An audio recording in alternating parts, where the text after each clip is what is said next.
Okay student, तो last lecture जो हमारा था उसमें हमने रिकॉम्बिनेंट डीएनए टेक्नोलॉजी के टूल्स को स्टडी किया, राइट। 3 मेजर टूल्स के बारे में हमने बात की, enzymes, vector and host. Okay, tools की स्टडी करने के बाद आज अपन स्टडी करेंगे रिकॉम्बिनेंट डीएनए टेक्नोलॉजी के various steps. You can say today we study process of recombinant DNA technology. Is that clear?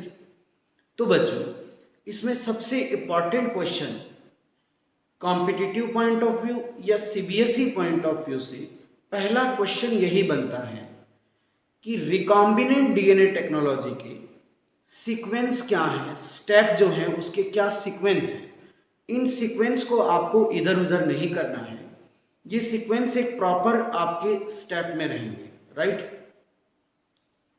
Sorry, ये स्टेप आपके प्रॉपर सीक्वेंस में रहेंगे। Is that clear? तो इनका सीक्वेंस आपको नहीं बदलना है और यही इंपॉर्टेंट क्वेश्चन रहेगा।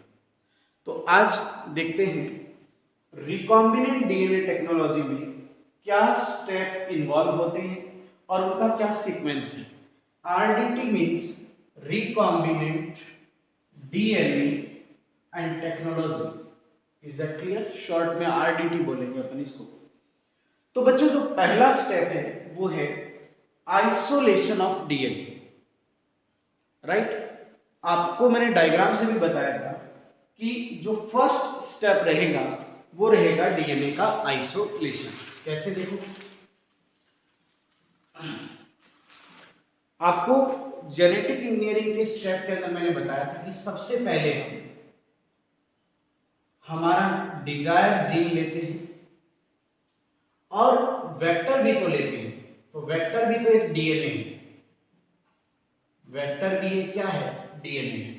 तो जो फर्स्ट स्टेप रहेगा वो रहेगा isolation of DNA. Total sale DNA भी ले सकते हैं, प्लाज्मिड ले सकते हैं आप, या डिजायर जीन, राइट। तो डिजायर जीन का आइसोलेशन, वेक्टर डीएनए का आइसोलेशन, ये हमारा फर्स्ट स्टेप रहेगा। Is that clear? तो आइसोलेशन ऑफ डीएनए के बाद क्या करना है बच्चों, हमें फ्रेगमेंटेशन करना है इस डीएनए का। फ्रेगमेंटेशन का मतलब कि मैंने आपको बताया था ना कि ये जीन हमें इसके अंदर फ्यूचर में इंसर्ट करना है, ये जीन हमें इसके अंदर इंटीग्रेट करना है। तो इसलिए हमें जीन को भी कट करना पड़ेगा, ये जो जीन है इसको भी रेस्ट्रिक्शन एंजाइम से कट करना पड़ेगा, और जो वेक्टर है हमारा इसको भी हमें रेस्ट्रिक्शन एंजाइम से कट करना पड़ेगा, राइट। तो फ्रेगमेंटेशन ऑफ डीएनए बाय आरई मतलब रेस्ट्रिक्शन एंजाइम, मतलब बेटा कि हमने जीन अगर आइसोलेट कर लिया है तो इसके बाद हमें इनका फ्रेगमेंटेशन करना पड़ेगा, यानी रेस्ट्रिक्शन एंजाइम से इनको ट्रीट करना पड़ेगा, राइट। और ध्यान रखिएगा, जीन को भी ट्रीट करना है और वेक्टर को भी ट्रीट करना है, और दोनों को सेम रेस्ट्रिक्शन एंजाइम से ट्रीट करना है। ये बात मैंने आपको पहले भी बताई है। Is that clear? तो फर्स्ट स्टेप क्या हुआ आपका, आइसोलेशन ऑफ जीन और isolation of DNA. Is that clear?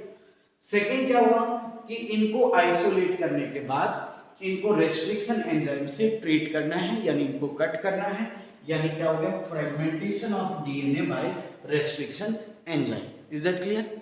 अब देखो बेटा, थोड़ा सा मैं यहाँ पर आपको एक बात समझाऊंगा, यहाँ तक बात समझ आई आपको? ओके। क्या होगा बेटा कि जब हम जीन या रेस्ट्रिक्शन एंजाइम को कट करने जा रहे हैं, यानी सपोज करो कि ये हमारा डीएनए है और इस डीएनए को अपन रेस्ट्रिक्शन एंजाइम से कट करने जा रहे हैं, तो जब डीएनए को रेस्ट्रिक्शन एंजाइम से कट करेंगे तो हमें क्या मिलेगा, देखिए कुछ छोटे साइज के डीएनए मिलेंगे, कुछ बड़े साइज के, कुछ मीडियम साइज के डीएनए मिलेंगे हमें, राइट। यानी हमें डिफरेंट साइज के फ्रेगमेंट मिलेंगे, यानी हमें डीएनए के फ्रेगमेंट्स मिलेंगे। और ये जो डीएनए के फ्रेगमेंट है इनका साइज क्या है, डिफरेंट है।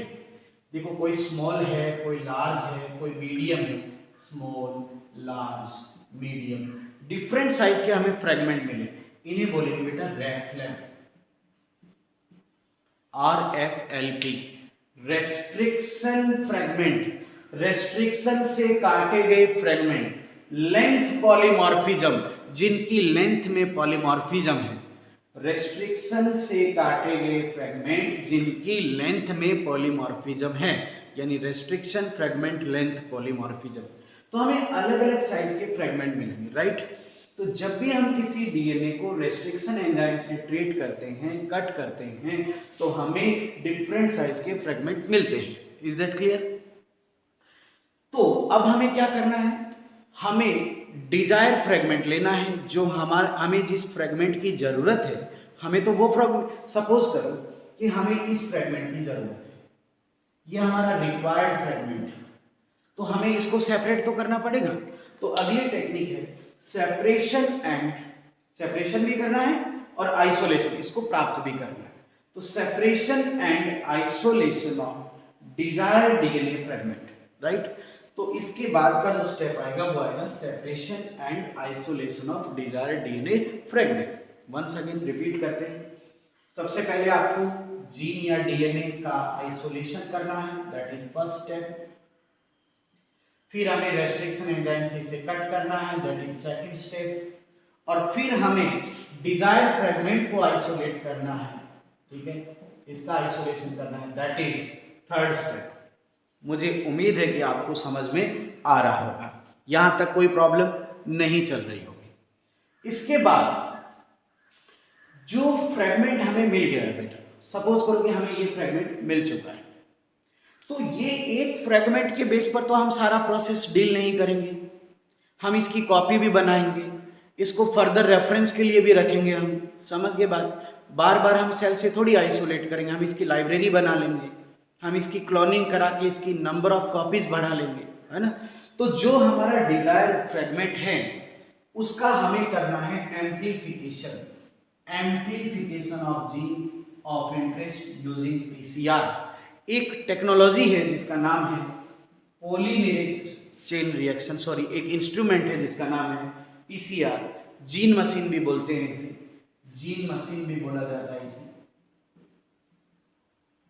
पीसीआर पॉलीमेरेज चेन रिएक्शन, जो रेप्लिकेशन के प्रिंसिपल पे काम करता है, और इससे आप अपने जीन की बिलियंस कॉपी बना सकते हैं, बहुत सारी कॉपी बना सकते हैं। तो एम्प्लीफिकेशन करेंगे बेटा हम हमारे डिजायर डीएनए फ्रेगमेंट का। Is that clear? अब जब उसकी कॉपी बन चुकी है, अब देखो हमने जीन लिया, वेक्टर लिया, उनको कट कर लिया, डिजायर फ्रेगमेंट को आइसोलेट कर लिया और उसकी कॉपी भी बना ली। अब हम क्या करेंगे, लाइगेशन करेंगे। लाइगेशन का मतलब आपको मैंने बताया था, लाइगेशन का मीन क्या हो गया कि जैसे ये वेक्टर को कट कर लिया है हमने, तो अब इस ये जीन को इसके साथ क्या कर देंगे, इंटीग्रेट कर देंगे, यानी लाइगेशन की प्रोसेस हो जाएगी। Ligation of the DNA into A vector, इस डीएनए का इस वेक्टर के साथ लाइगेशन कर देंगे यूजिंग डीएनए लाइगेज, ठीक है ना। ये रिकॉम्बिनेंट डीएनए टेक्नोलॉजी के टूल्स में ही मैंने आपको पढ़ा दिया। अब चलिए, अब हमारे पास ये क्या बन गया, रिकॉम्बिनेंट डीएनए बन चुका है हमारे पास रिकॉम्बिनेंट डीएनए। अब हम क्या करेंगे, इस रिकॉम्बिनेंट डीएनए को होस्ट में ट्रांसफर करेंगे, यानी अब इसको हमें ट्रांसफर करना है किसके पास, होस्ट सेल, ठीक है। चलिए जी, इसको होस्ट सेल में हमें ट्रांसफर करना है। तो अगला स्टेप समझ आ गया, transferring the recombinant DNA into the host, है ना। इस रिकॉम्बिनेंट डीएनए को इस होस्ट सेल में क्या करना है, ट्रांसफर करना है, ठीक है। ये होस्ट सेल है, इसमें ट्रांसफर करना है। तो ट्रांसफर के बाद अब जो ये सेल होगी इसे बोलेंगे recombinant cell, transformed cell, transgenic cell. Is that clear? ये ट्रांसफर हो गया, राइट। इसमें हमारा डिजायर जीन है। अब हम क्या करेंगे, इस होस्ट सेल का कल्चर करेंगे लार्ज स्केल पर। तो अब हम इस होस्ट सेल का क्या करेंगे बेटा, कल्चर करेंगे, यानी इसकी ग्रोथ करा लेंगे। स्मॉल स्केल है तो लेबोरेटरी में भी करा सकते हैं, लेकिन लार्ज स्केल है तो फिर हमें फर्मेंटर की जरूरत पड़ेगी, बायोरिएक्टर्स की जरूरत पड़ेगी। तो अगर हम लार्ज स्केल पर इसका करना चाह रहे हैं कल्चर, तो हमें बायोरिएक्टर्स की जरूरत पड़ेगी, यानी फर्मेंटर भी बोला जाता है। तो इनमें अपन इनका लार्ज स्केल पर इनका कल्चर कर लेंगे।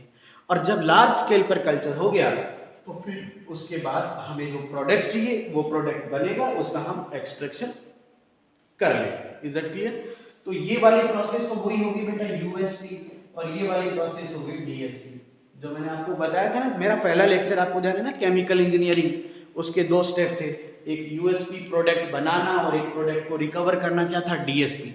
लेक्चर आप कंटिन्यू सुनते रहेंगे ना, एक के बाद एक चीजें कनेक्टेड है, अगर आपने एक लेक्चर मिस किया तो अगला काम नहीं होगा।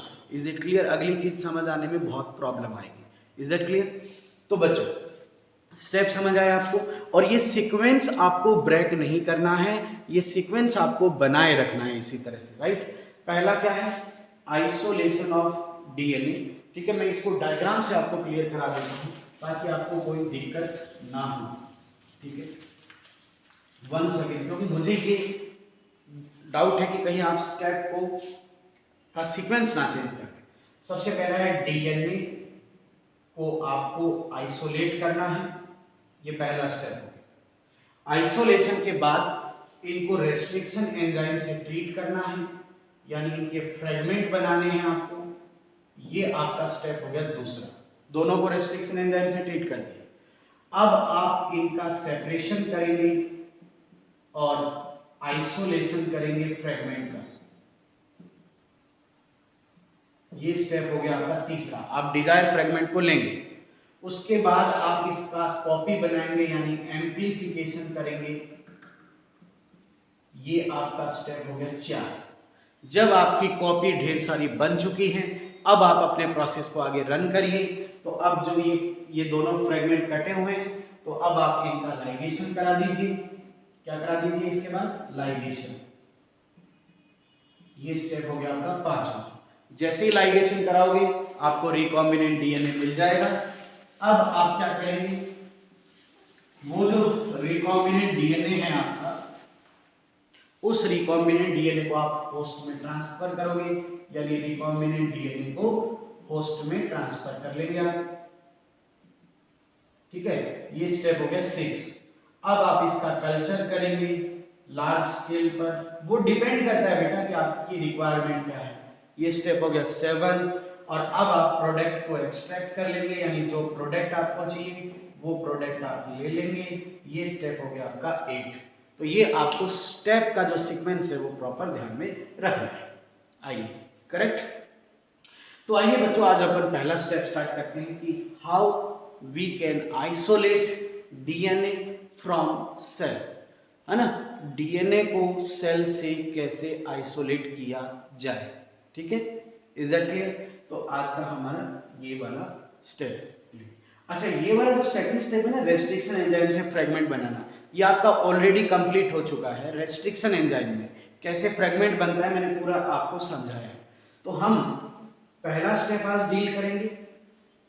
सेकंड स्टेप ऑलरेडी कंप्लीटेड है आपका, ऑलरेडी कंप्लीटेड है। किसमें कंप्लीटेड है आपका? रेस्ट्रिक्शन एंजाइम के अंदर आपका कंप्लीटेड है, राइट। और फिर इसको हम स्किप करेंगे आज, और फिर हम ये वाला स्टेप लेंगे आज की कैसे सेपरेशन किया जाए और कैसे आइसोलेशन किया जाए। तो आज के लेक्चर में हम 2 स्टेप डील करेंगे, एक जीन आइसोलेशन का और फिर उसके फ्रेगमेंट बनने के बाद उसका सेपरेशन। और फ्रेगमेंट कैसे बनते हैं वो लेक्चर नंबर 2 के अंदर मैंने रेस्ट्रिक्शन एंजाइम में आपको करा रखा है। Is that clear? ओके, चलिए बच्चों स्टार्ट करते हैं पहला स्टेप। तो पहले स्टेप का थोड़ा सा मैं इसको मॉडिफाई करके लिखता हूं। फर्स्ट स्टेप को इस तरह से बोलेंगे अपन, सेल आइडेंटिफिकेशन,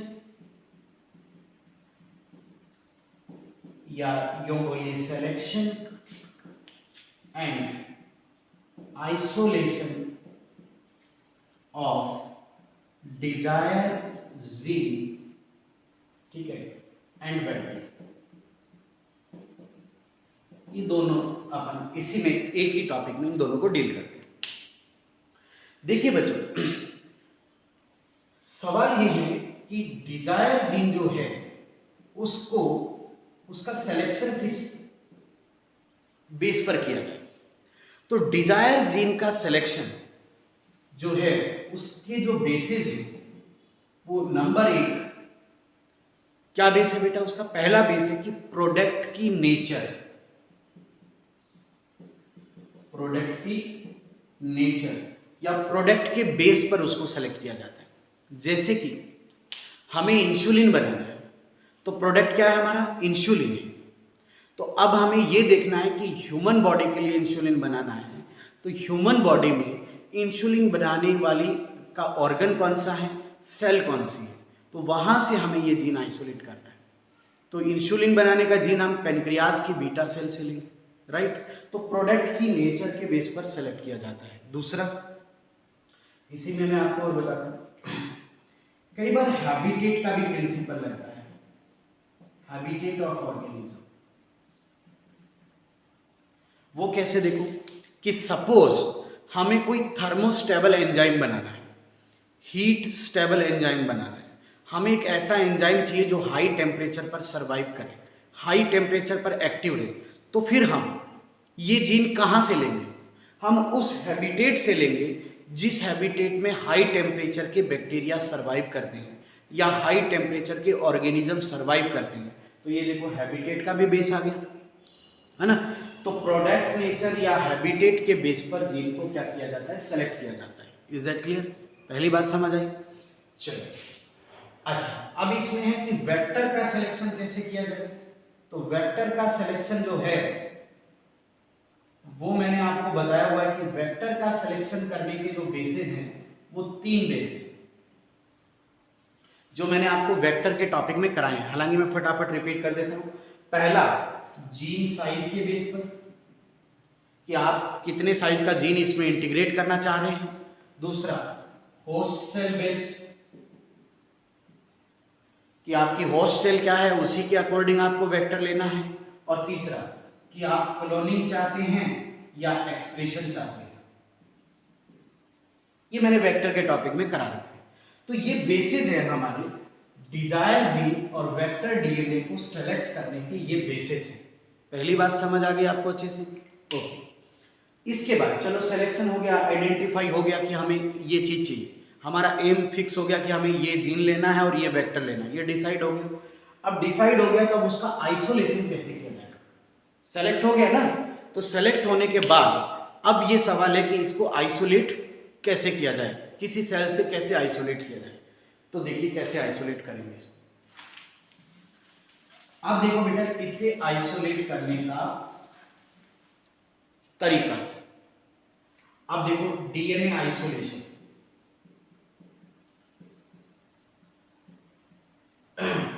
अब मैं थोड़ा सा आपको यहां बताऊंगा। डीएनए हम 2 जगह से ले सकते हैं।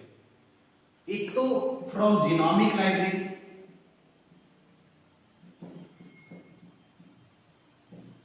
जो ऑलरेडी जीनोमिक लाइब्रेरी हमने बना रखी है वहां से हम ये आइसोलेट कर सकते हैं, या फिर direct from cell, living cell, या फिर हम इसे लिविंग सेल से लेंगे, राइट। तो या तो आप इसे लाइब्रेरी से ले सकते हैं और या इसे सेल से ले सकते हैं, ओके। हाँ, फिर भी अगर इन विवो लाइब्रेरी बनी हुई है तो भी डीएनए सेल में ही है। अल्टीमेट बात यह है कि हमें सेल से डीएनए आइसोलेट करना है। तो ये जो डीएनए आइसोलेट करना है वो किससे करना है, फ्रॉम सेल। तो सेल से डीएनए कैसे आइसोलेट किया जाए, ठीक है, इस चीज को आज अपन पढ़ेंगे इस टॉपिक में। How we can isolate DNA from a living cell. एक लिविंग सेल से डीएनए कैसे आइसोलेट करना है, ठीक है ना। जीनोमिक लाइब्रेरी अगर इन विवो लाइब्रेरी है, यानी किसी लिविंग सेल के कोई हमने क्लोन कर रखा है, तो भी तो हमें डीएनए सेल से ही लेना पड़ेगा, है ना। और या फिर डायरेक्ट किसी सेल से ले रहे हो, अल्टीमेट डीएनए ले तो सेल से ही रहे हैं ना। तो किसी सेल से कैसे डीएनए को आइसोलेट करें, उसको आज अपन पढ़ेंगे। Is that clear. तो देखो बच्चों, तो डीएनए आइसोलेशन आज स्टडी कर रहे हैं। तो देखिए डीएनए आइसोलेशन को पूरा आपको बढ़िया तरीके से सिखाते हैं। देखो बच्चों, हमें डीएनए लेना है तो डीएनए हम कहां से लेंगे, या तो बैक्टीरियल सेल होगी, बैक्टीरियल सेल, या हमारे पास फंजाई की सेल है, या प्लांट की सेल है, या एनिमल सेल, राइट, यही है हमारे पास। ओके, अब देखो बेटा, अगर बैक्टीरिया की सेल है तो बैक्टीरिया की सेल में आपको पता है कि बाहर सेल वॉल है, CW यानी सेल वॉल, फिर CM है यानी सेल मेम्ब्रेन, ठीक है, और फिर यहां पर जो है वो इसका DNA, और हमें ये DNA आइसोलेट करना है, या हो सकता है हमें प्लाज्मिड आइसोलेट करना है। हमें हो सकता है DNA लेना है या प्लाज्मिड लेना है, जो भी लेना है, राइट। तो उसको अगर हमें आइसोलेट करना है तो पहले किसको रिमूव करना पड़ेगा? सेल वॉल को, और किसको रिमूव करना पड़ेगा? सेल मेम्ब्रेन को रिमूव करना पड़ेगा। एम आई राइट? तो इसको रिमूव करने के लिए हम लाइसोजाइम का यूज करेंगे, ठीक है ना। किसको यूज करेंगे? लाइसोजाइम। बैक्टीरियल सेल के लिए कौन सा एंजाइम यूज करेंगे? लाइसोजाइम। Is that clear? यानी इस सेल को पहले इससे ट्रीट करेंगे, पहला काम यही है, राइट। दूसरा, अब अगर फंजाई की सेल है तो फंजाई की सेल में जो सेल मेम्ब्रेन है, सेल वॉल जो है, फंजाई की जो सेल वॉल है वो काइटिन की बनी होती है। किसकी बनी होती है? काइटिन की। और हमें सेल वॉल को ब्रेक करना है तो इसको ट्रीट करेंगे काइटिनेज से, ठीक है ना। ये एंजाइम ट्रीटमेंट पहले करना है हमें, राइट। अब सपोज करो प्लांट सेल है, तो प्लांट सेल की जो सेल वॉल है वो किसकी बनी हुई है? सेलुलोज की। तो फिर इसको ट्रीट करने के लिए हमें चाहिए सेलुलेज, करेक्ट। और एनिमल सेल की अगर हम बात करें तो एनिमल सेल के अंदर तो सीएम है केवल, तो सीएम प्रोटीन और लिपिड की बनी है, तो इसके लिए हम प्रोटीएज या लाइपेज यूज करेंगे, लाइपेज यूज करेंगे। Is that clear? तो बच्चों ये आपको सबसे पहला काम आपको ये ध्यान में रखना है, ठीक है ना। जो भी सेल जिससे भी हमें डीएनए लेना है उसकी पहले वॉल को ब्रेक करना है। तो बैक्टीरिया की वॉल को ब्रेक करने के लिए लाइसोजाइम, फंजाई की वॉल को ब्रेक करने के लिए काइटिनेज, प्लांट सेल की वॉल को ब्रेक करने के लिए सेलुलेज, है ना। तो इनसे इनकी वॉल डाइजेस्ट हो जाएगी, इनसे इनकी सेल वॉल क्या हो जाएगी? डाइजेस्ट हो जाएगी। बात क्लियर हुई आपको? कोई डाउट? और एनिमल में तो सेल वॉल है ही नहीं, तो अगर सेल मेम्ब्रेन को ब्रेक करना है तो आप प्रोटीज लाइपेज यूज कर सकते हैं। Is that clear? कोई डाउट? आपके एनसीईआरटी में ये 3 दे रही है, तो आप इन तीनों को ध्यान से पढ़ें। कोई डाउट? चलिए, ये काम आपको समझ आएगी ना, ये बात अच्छे से। अब देखो, आपको मैं एक पूरा बैक्टीरिया वाला प्रोटोकॉल सिखाता हूँ, पूरा बैक्टीरिया से डीएनए आइसोलेट में करा के दिखाता हूँ। तो सबसे पहले देखो, ये हमारा बैक्टीरिया का कल्चर है, ये हमारा bacterial culture, cell culture, right. तो सबसे पहले हम क्या करेंगे? इसका सेंट्रीफ्यूगेशन करेंगे। क्या करेंगे? सेंट्रीफ्यूगेशन करेंगे। Is that clear? सेंट्रीफ्यूगेशन करेंगे तो क्या होगा बेटा रिजल्ट?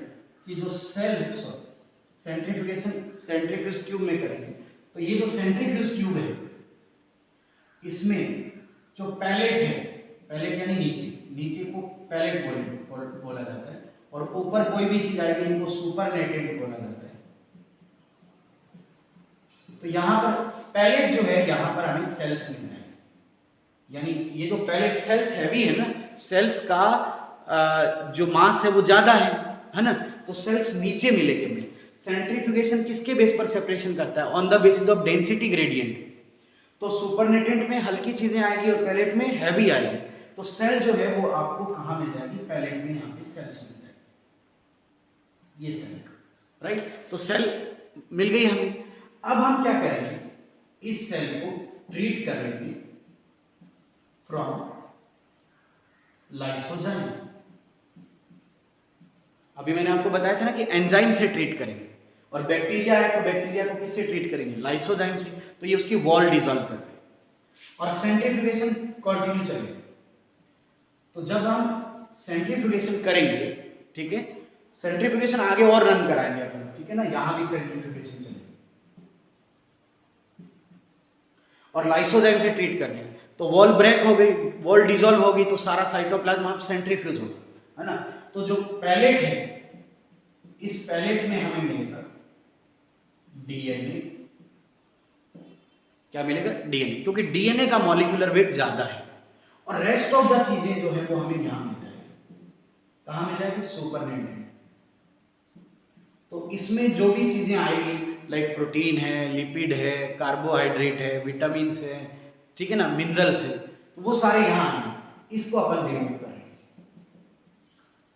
सुपरनेटेंट को हटा देंगे और केवल पैलेट को बचाएंगे।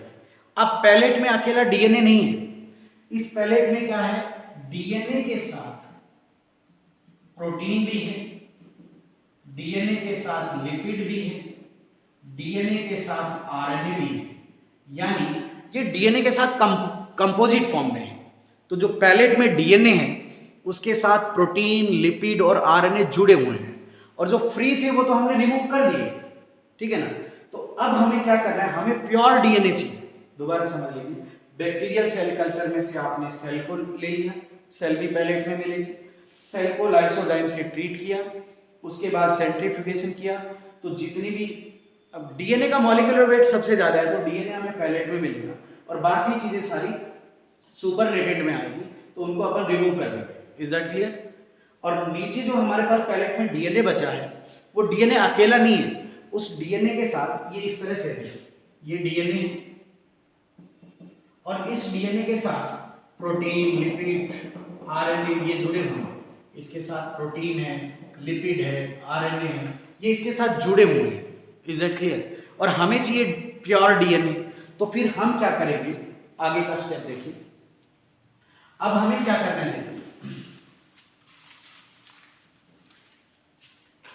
अब जो ये हमारे पास आया है, इसमें हम प्रोटीएज एंजाइम यूज करेंगे। ये पैलेट के साथ, ये जो पैलेट है हमारा वो हमने लिया है, और इसमें अपन प्रोटीएज डाल देंगे, लाइपेज डाल देंगे, ठीक है, राइबोन्यूक्लियेज डाल देंगे, राइबोन्यूक्लियेज, ये एंजाइम डाल देंगे। ये जो पैलेट है उसको उसमें हमने 3 एंजाइम डाल दिए, लाइपेज, प्रोटीएज और राइबोन्यूक्लियेज। अब क्या होगा बेटा कि प्रोटीएज प्रोटीन को ब्रेक कर देगा, लाइपेज लिपिड को ब्रेक कर देगा, और राइबोन्यूक्लियेज आरएनए को ब्रेक कर देगा, ठीक है। उसके बाद हम एक बार फिर से सेंट्रीफ्यूगेशन लगा लेंगे।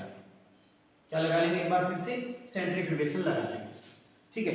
तो जब सेंट्रीफ्यूगेशन लगाएंगे तो क्या होगा? हमारे पास पैलेट में डीएनए बचेगा, यहाँ प्रोटीन, लिपिड और आरएनए, ठीक है, और ये इनको अपन कर लेंगे रिमूव,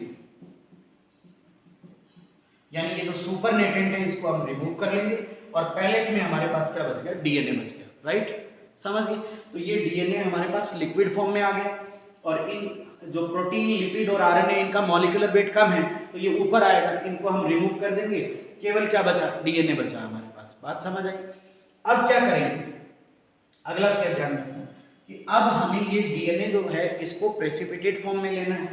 तो अब अपन इसमें क्या करेंगे? ये जो डीएनए है, ठीक है, हमारे पास ये यहाँ पर क्या था? डीएनए, इसमें हम चिल्ड इथेनॉल डालेंगे, चिल्ड इथेनॉल डालेंगे। और जब डीएनए के सॉल्यूशन में चिल्ड इथेनॉल डाला जाता है, ठीक है ना, ये चिल्ड इथेनॉल इसके अंदर अपन डालेंगे, तो डीएनए की ऐसे थ्रेड लाइक प्रेसिपिटेट बनेगी इस तरह से। तो डीएनए का थ्रेड लाइक प्रेसिपिटेट बनेगा, प्रेसिपिटेशन होता है, ठीक है। और ये जो लिक्विड है ये इथेनॉल है, इथेनॉल लिक्विड फॉर्म में है, और जो डीएनए है वो प्रेसिपिटेट बन जाएगा, उसका कैसा? थ्रेड लाइक प्रेसिपिटेट बन जाएगा डीएनए का, ठीक है। अब क्या करना है बेटा? इसके बाद हमें क्या करना है? देखो, अब देखो, ये हमारी ये इथेनॉल हो गया, इथेनॉल हो गया, और ये डीएनए का हमारा थ्रेड लाइक प्रेसिपिटेट है इस तरह से, ये डीएनए। इसको हम लूप की हेल्प से, ठीक है ना, लूप की हेल्प से, ये लूप है, लूप की हेल्प से अपन इसको बाहर आइसोलेट करेंगे। अब अपन डीएनए को क्या कर लेंगे, आइसोलेट कर लेंगे बाय यूजिंग लूप। इसे स्पूलिंग टेक्निक कहते हैं, spooling technique called spooling technique. तो डीएनए के जो थ्रेड हैं उनको अपन लूप की हेल्प से बाहर आइसोलेट कर लेंगे, इसको स्पूलिंग टेक्निक कहा जाता है। Is that clear? तो ये देखो बच्चों, एक सेल से डीएनए आइसोलेट हो चुका है। Is that clear? उम्मीद है कि आपको ये बात पूरी समझ में आ गई है। ठीक है, तो ये भी एनसीईआरटी में डायग्राम के नीचे ये वर्ड लिखा हुआ है, ये एनसीईआरटी में। ठीक है, तो इसको आपको ध्यान, अब आप इसे एनसीईआरटी से रीड करिएगा, कोई भी डाउट है तो मुझसे पूछिएगा। पहले मुझे ये लगता है कि ये वीडियो देखने के बाद कोई डाउट आएगा नहीं। Is that clear? चलिए, इसके बाद डीएनए आइसोलेट हो गया भाई। डीएनए आइसोलेट के बाद सेकंड स्टेप क्या था? सेकंड स्टेप ये था कि हमें हमारा जो वेक्टर है, ठीक है, या डीएनए है, इनको रेस्ट्रिक्शन एंजाइम से ट्रीट करना है। और रेस्ट्रिक्शन एंजाइम से ट्रीट करेंगे तो इसके क्या मिलेंगे? फ्रेगमेंट मिलेंगे। अभी मैंने बताया था थोड़ी देर पहले। अब सारे फ्रेगमेंट तो हमारे काम के नहीं है, हमें तो डिजायर फ्रेगमेंट चाहिए। क्या चाहिए? Desire fragment. तो डिजायर फ्रेगमेंट के लिए हमें तीसरा स्टेप करना पड़ेगा। मैंने कहा था ना, सेकंड स्टेप को मैं स्किप करूंगा क्योंकि वो रेस्ट्रिक्शन एंजाइम में मैंने करा दिया है कि कैसे रेस्ट्रिक्शन एंजाइम इनको काटता है, वही मैकेनिज्म है, तो वो मैंने पूरा करा दिया। अब जो फ्रेगमेंट मिला उनमें से हमें डिजायर फ्रेगमेंट को सेपरेट करना है, तो यानी थर्ड स्टेप पर अपन चलते हैं। और जो थर्ड स्टेप हमारा है वो है सेपरेशन। क्या स्टेप है हमारा? Separation and isolation of DNA fragment. यानी इस जीन को, ये हमारा डिजायर जीन था, इसको रेस्ट्रिक्शन एंजाइम से कट करने के बाद हमें बहुत सारे फ्रेगमेंट मिले हैं। इसमें से हम डिजायर फ्रेगमेंट को सेपरेट करेंगे और उसको आइसोलेट करेंगे। सिमिलरली हमारा जो वेक्टर था उसको भी जब हमने रेस्ट्रिक्शन एंजाइम से कट किया तो उसके भी फ्रेगमेंट मिले हमें, तो उसमें भी हम जो डिजायर फ्रेगमेंट होगा उसको सेपरेट करेंगे और उसको आइसोलेट करेंगे। यानी ये जो प्रोसेस है वो जीन के लिए भी लगानी है और ये जो प्रोसेस है वो वेक्टर के लिए भी चलानी है। दोनों के लिए चलेगी ये प्रोसेस, क्योंकि आपको दोनों के सेम साइज के फ्रेगमेंट चाहिए, तभी वो आपस में जुड़ पाएंगे। Is that clear? तो मैथड समझ आया? Separation and isolation of DNA fragment, right? अब क्या करेंगे इसके लिए? देखिए, इसके लिए क्या करते हैं बच्चों अपन, इसके लिए एक टेक्निक यूज करते हैं अपन जिसको बोलते हैं agarose gel electrophoresis. Agarose gel electrophoresis, ये टेक्निक हम इसमें यूज करेंगे, ये यूज करेंगे।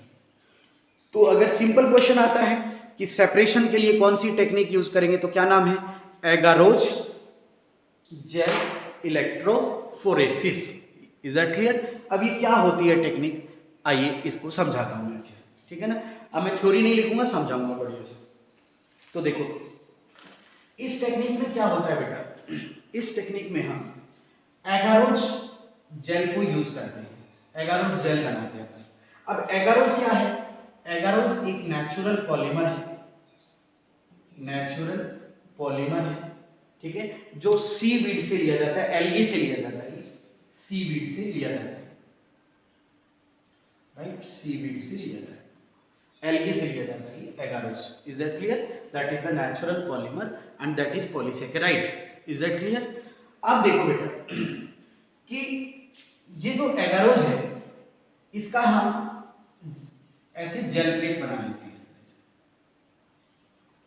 तो ये एगारोज की जेल प्लेट हमने बना ली, ये जेल प्लेट बना लिया इस तरह से, ठीक है ना? क्लियर हुआ बेटा एकदम अच्छे से? भी रूम टेम्परेचर जो होता है है ना, उस रूम बिलो 40 डिग्री सेल्सियस एगारेज जो है वो सॉलिडिफाई या जेल की फॉर्म में रहता है। Is that clear? समझ गए एकदम अच्छे से? तो ये देखो एगारोज की हमने जेल प्लेट बनाई। अब क्या करेंगे हम इस जेल प्लेट को एगारोजेल इलेक्ट्रोफोरेसिस के अंदर अप्लाई करेंगे। अब इसमें क्या है, हम बफर सॉल्यूशन भी डाल देंगे। ये बफर सॉल्यूशन इसलिए डाला कि कोई पीएच चेंज ना हो। Is that clear? अब देखो एगारोज की जेल प्लेट हो गई हमारे पास। ये क्या हो गई? Gel plate. ये जेल प्लेट हो गई, ठीक है। ये बफर सॉल्यूशन हो गया। अब देखो इसमें क्या है बच्चे, ये इलेक्ट्रोड है, ठीक है। ये कैथोड है, नेगेटिव चार्ज। ये एनोड है, पॉजिटिव चार्ज। ये इलेक्ट्रोड लगे हुए हैं, राइट। और इनका हमने इनको बैटरी से जोड़ दिया, करेक्ट। इलेक्ट्रिक करंट फ्लो करेंगे। अब देखो बेटा कि ये जो जेल प्लेट है इसमें हम कॉम्ब से जो है पोर वर्ड यूज करिए या वैसे इसको कॉम्ब बोलते हैं, ठीक है ना। तो इसमें वेल्स बना लेंगे, कौन से वेल्स वर्ड यूज करेंगे।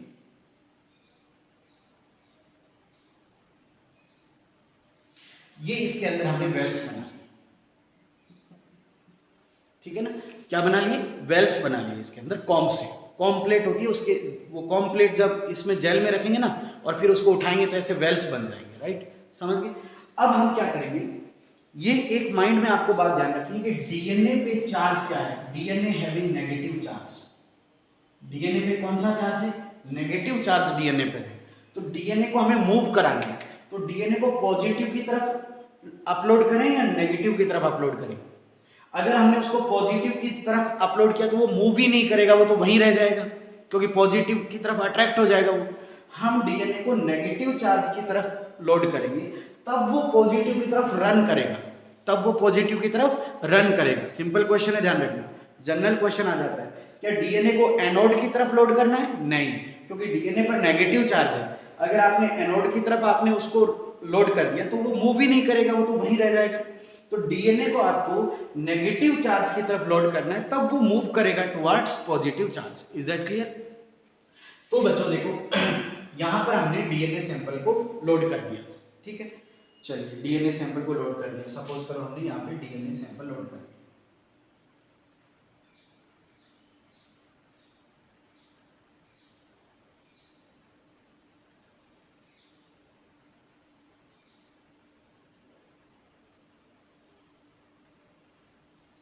इस तरह से, ठीक है।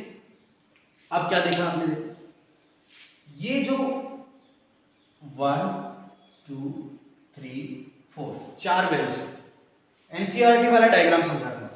तो ये जो 1 है इसमें अनडाइजेस्टेड डीएनए।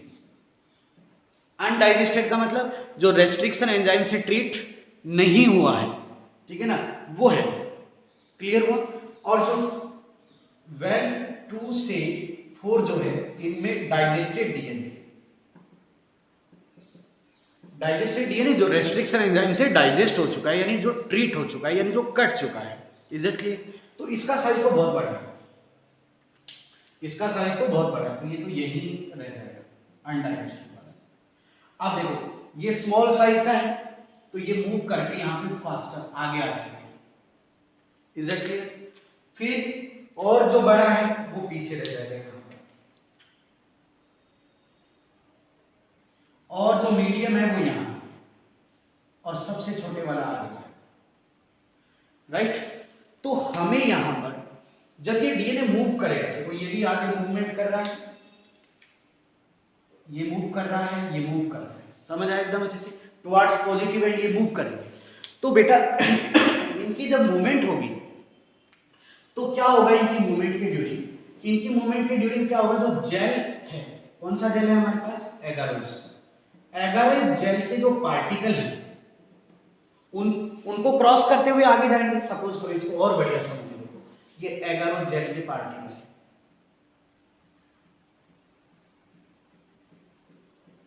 ये एगारोज जेल के पार्टिकल है। और जो हमारा डीएनए है वो डीएनए जो है वो इनको क्रॉस करके आगे बढ़ेगा, ऐसे। जो बड़े साइज के डीएनए वो ऐसे, जो मीडियम साइज के डीएनए वो ऐसे। यानी जो डीएनए है वो जेल पार्टिकल्स को क्रॉस करते हुए आगे बढ़ेंगे, समझ गए? तो अब आप समझिए कि जो एगर और जेल के पार्टिकल हैं वो सीव फंक्शन करेंगे। क्या करेंगे? सीव फंक्शन करेंगे। सीव फंक्शन का मतलब है वो छलनी का काम करेंगे। छलनी समझते हो ना? तो अब क्या होगा, सीव का, ये देखो सीव बन गई ना, सीव का काम करेंगे ये, समझ गए एकदम अच्छे से। और डीएनए इनसे होकर आगे बढ़ेगा। तो जो छोटे साइज का डीएनए, जो स्मॉल साइज का फ्रेगमेंट है वो आगे आगे आएगा। ये स्मॉल है और जो मीडियम है वो ये मीडियम है और ये लार्ज है। तो जो लार्ज साइज का है वो पीछे रहेगा, मीडियम थोड़ा आगे और स्मॉल सबसे आगे, ठीक है? तो हमें अलग अलग साइज के डीएनए फ्रेगमेंट मिल गए कि नहीं मिल गए, बताओ? समझ गए? अब हमें जिस साइज का फ्रेगमेंट चाहिए वो हम यहां से उठा लेंगे। सपोज करो कौन सा चाहिए बताओ आपको? मीडियम साइज वाला चाहिए, तो ये मीडियम साइज वाला अपन यहां से उठा लेंगे, करेक्ट? और जो जीन का फ्रेगमेंट उठाया सेम आपको किसका उठाना है? वेक्टर का, है ना? क्योंकि रेस्ट्रिक्शन एंजाइम, एक रेस्ट्रिक्शन एंजाइम के द्वारा काटे गए सेम फ्रेगमेंट, एक जैसे फ्रेगमेंट लेने हैं ना आपको। रेस्ट्रिक्शन में पढ़ाया था मैंने आपको, जैसे रेस्ट्रिक्शन में ये गा टीटीसी ये कटा था ना, तो देखो ये स्मॉल साइज का है, ठीक है? ये सब स्मॉल साइज का है, ये आपका मीडियम है ना? समझ आई आपको ये बात? ठीक है ना? तो जो साइज का आपको, इसका आप ये साइज उठा रहे हो, ठीक है? और जीन ये आपका सपोज करो वेक्टर है, वेक्टर का आपने ये वाला पार्ट उठाया ए टी टी सी, है ना? तो इसी तरह मान लो, देखो G A T T C C T T A G, ये आपका जीन है, ठीक है? तो इसको भी ऐसे काटना है ना, तो जीन का आपको भी ये वाला फ्रेगमेंट चाहिए। तो देखो 4 न्यूक्लियोटाइड, 5 न्यूक्लियोटाइड इसके हैं और 5 न्यूक्लियोटाइड इसके हैं, तो सेम साइज वाले उठाने तभी ये आगे जुड़ेगा। अगर आपने सेम साइज का डीएनए पिक किया तब आगे जाकर ये देखो जुड़ जाएंगे आपस में, ए टी टी सी, और इधर देखो आपका ये जुड़ जाएगा, देखो टी टी ए, देखो इस तरह से ये आपस में जुड़ जाएंगे, ठीक है ना? तभी आगे लाइगेशन होगा इनका, इसका ये वाला पार्ट और इसका ये पार्ट लोगे तभी आगे इनका लाइगेशन हो पाएगा। समझ आई बात? क्लियर हुआ आपको? तो ये प्रोसेस में एगारोज जेल प्लेट किसका काम कर रही है? सीव का, ठीक है? सीव का काम कर रही है, उससे ये डीएनए आगे रन कर रहा है, ठीक है? और ये प्रोसेस आपको रिपीट करनी है, ये प्रोसेस हमें रिपीट करनी है फॉर वेक्टर डीएनए, ठीक है ना? यानी ये तो आपने अपने जीन के लिए किया, सेम प्रोसेस आपको रिपीट करनी है किसके लिए? वेक्टर के लिए। और सेम साइज के फ्रेगमेंट आपको सेलेक्ट करने हैं और फिर आपको सेम साइज का डीएनए फ्रेगमेंट सेलेक्ट करना है, आइसोलेट करना है। ये बात आपको समझ आनी चाहिए, करेक्ट? सेम साइज के लोगे तभी तो आगे वो बाइंड हो पाएंगे, ठीक है ना? क्लियर हुआ? आगे देखो। अब इसमें अगर आपको ये डीएनए बैंड्स देखने हैं, अगर हमें डीएनए बैंड्स को देखना है, देखेंगे तभी तो पता चलेगा। तो जो डीएनए बैंड्स हैं वो देखने के लिए हमें तो यूवी लाइट की जरूरत पड़ेगी, प्लस एक स्टेनिंग की जरूरत पड़ेगी, इसको बोलते हैं इथिडियम ब्रोमाइड। ये स्टेन है, ठीक है? इथिडियम ब्रोमाइड स्टेन लेना है, वो डीएनए को स्टेन करता है। डीएनए को किस स्टेन से स्टेन किया जाता है? Ethidium bromide. और कौन सी लाइट से देखा जाता है? UV light. क्लियर हुआ? क्योंकि डीएनए यूवी लाइट को एब्जॉर्ब करता है, ये मैंने चैप्टर 6 में पढ़ाया था। डीएनए यूवी लाइट को एब्जॉर्ब करेगा और इथिडियम ब्रोमाइड फ्लोरोसेंस बनाएगा। तो डीएनए जो है उसमें आपको लाइट ऑरेंज या पिंक कलर के बैंड में दिखाई देंगे, कलर के बैंड दिखेगा। तो ये जो बैंड है वो आपको लाइट ऑरेंज पिंक कलर के बैंड के रूप में दिखेगा आपको, राइट? तो आप डीएनए बैंड को देख सकते हैं और डीएनए बैंड्स को देखने के लिए आपको यूवी लाइट और इथिडियम ब्रोमाइड यूज करना है। Is that clear? अब मैं आपसे क्वेश्चन पूछूं कि विजिबल लाइट और विदाउट स्टेनिंग क्या डीएनए को देखा जा सकता है? नहीं। तो डीएनए को का ऑब्जर्वेशन नहीं किया जा सकता, नो ऑब्जर्वेशन, ठीक है ना। तो डीएनए को ऑब्जर्व करना है, अगर आपको डीएनए बैंड को देखना है तो आप यूवी लाइट और इथेरियम ब्रोमाइड यूज करेंगे। Is that clear? समझ आ गया? चलो एक ये बात हो, एक वो क्वेश्चन ध्यान रखना, एगरो जेल प्लेट सिव का काम करेगी, ठीक है। और ये कहाँ लोड कर रहा है? नेगेटिव चार्ज की तरफ। किधर मूव करेगा? पॉजिटिव की तरफ। आगे कौन मिलेगा? स्मॉल साइज, पीछे मीडियम, सबसे पीछे लार्ज, और सबसे पीछे अनडाइजेस्टेड, जो मूव नहीं किया, जिसने मूवमेंट नहीं की, नो मूवमेंट, वो अनडाइजेस्टेड, वो अनडाइजेस्टेड, ठीक है। ये एनसीईआरटी में डायग्राम है, इसके डायग्राम के बेस पर क्वेश्चन पूछा गया है। किसके बेस पर? डायग्राम के बेस पर, इसलिए उस डायग्राम को अच्छे से देख लेना है आपको। समझ गए एकदम अच्छे से? ठीक है। इसके बाद देखो, चलो अब एक चीज आती है कि भाई ठीक है, हमने डीएनए को सेपरेशन कर दिया है, इस डायग्राम में हमने क्या कर दिया? सेपरेशन कर दिया। अब हमें आइसोलेट करना है, तो आइसोलेट कैसे करेंगे? देखो, ये आपको ये चाहिए, तो अब हम क्या करेंगे? यहां से जेल प्लेट को कट करेंगे, जो फ्रेगमेंट चाहिए, तो डीएनए फ्रेगमेंट जिस जेल प्लेट पर है उसको कट कर लेंगे, यानी इस चीज को हम कट करेंगे, इसको यहां से कट करेंगे। तो जो फ्रेगमेंट आपको चाहिए उसको कट कर लेंगे, अगर ये वाला चाहिए तो इसको कट कर लेंगे। समझ गए एकदम अच्छे से? तो जेल पीस को कट कर लेंगे, प्लेट नहीं सॉरी, जेल पीस को कट कर लेंगे। जेल पीस जो है उसको हम कट कर लेंगे, और उससे फिर अपन जो है डीएनए को, प्यूरिफाइड डीएनए को आइसोलेट कर लेंगे। डीएनए की प्यूरिफाइड फॉर्म को क्या कर लेंगे? आइसोलेट कर लेंगे। इस प्रोसेस को इल्यूजन कहते हैं, and that is most important. Question आता है पेपर में, व्हाट इज इल्यूजन? इल्यूजन क्या है कि जेल पीस को कट करके उससे प्यूरिफाइड डीएनए आइसोलेट करना इल्यूजन कहलाता है। तो यहां से आप ये जेल पीस अलग करके, जो बैंड आपको चाहिए वो जेल पीस अलग कर लेंगे, और उससे बाद में अपना डीएनए फ्रेगमेंट ले लेंगे। इस प्रोसेस को कहते हैं इल्यूजन, ठीक है ना। तो ये देखो, आपने डीएनए को सेपरेट करके डिजायर फ्रेगमेंट ले लिया, है ना। अब आपके पास आज डिजायर डीएनए का फ्रेगमेंट आ गया, ये फ्रेगमेंट आ गया। अब हमें इस फ्रेगमेंट का एम्प्लीफिकेशन करना है। एम्प्लीफिकेशन मतलब इसकी कॉपी बना लेंगे, और एम्प्लीफिकेशन करने के लिए क्या यूज करेंगे? पीसीआर, ठीक है। और वो हमारा होगा फोर्थ स्टेप, उसको हम लेंगे अगले लेक्चर में, क्योंकि वो भी अपने आप में एक बेहतरीन टॉपिक है कि how can we amplify to desire DNA fragment. Is that clear? Hopefully आज आपको रिकॉम्बिनेंट डीएनए टेक्नोलॉजी के स्टेप विद सीक्वेंस समझ आए हैं, और आज 3 स्टेप हमने कवर कर लिए हैं, ठीक है। पहला identification and isolation of gene, दूसरा रेस्ट्रिक्शन एंजाइम से फ्रेगमेंट बनाने, और तीसरा उन फ्रेगमेंट का सेपरेशन करके उनको आइसोलेट करना। समझ गए एकदम अच्छे से?